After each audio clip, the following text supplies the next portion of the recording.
po yung sample kapag na-turnover po sa inyo. Meron kayong extra space dito sa harapan na 1.5 meters. And then kung end unit po ang kukunin nyo, ito yung tinatanong ng iba nating buyers. Magkakaroon lang din ng konting daanan para sa mga tao. Ayan po. Pero wala kayong extra space kahit end unit. So, Rika, pasokin natin.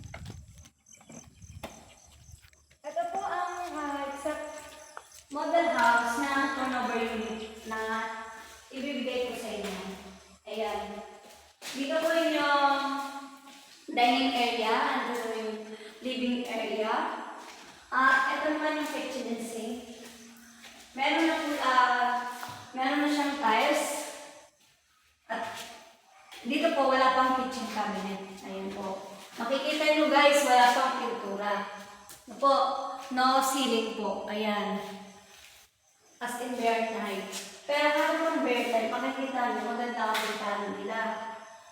Glass at sliding. So, hindi ko na ibubuksan. Ito na lang sa labas. Ipapakita ko naman ang service area na 2 meters. Ayan.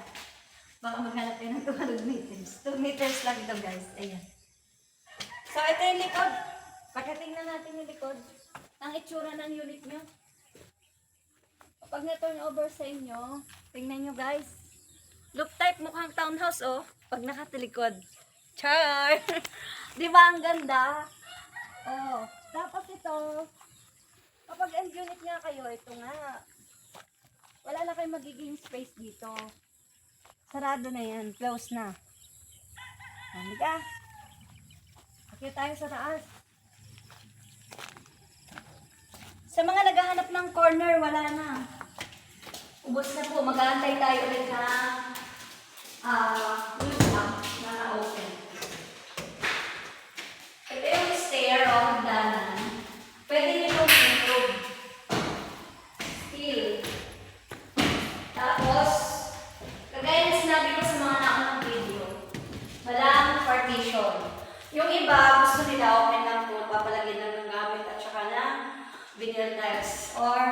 At saka pintura dito. Ayan guys, walang ceiling. Yan. Bintana niyo. Diba ang ganda? Kung mapapansin nyo doon sa mga previous video ko, makikita niyo yung model house ng complete turnover. Complete turnover.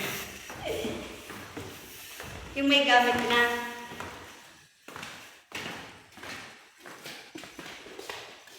Okay na yan. Ito yung actual site. Nakikita nyo ba yan? Sa mga nagtatanong, kung 18 months, hindi possible mga 2 years. More or less 2 years po ang turnover natin dito. Okay? Tara na, uwi na tayo.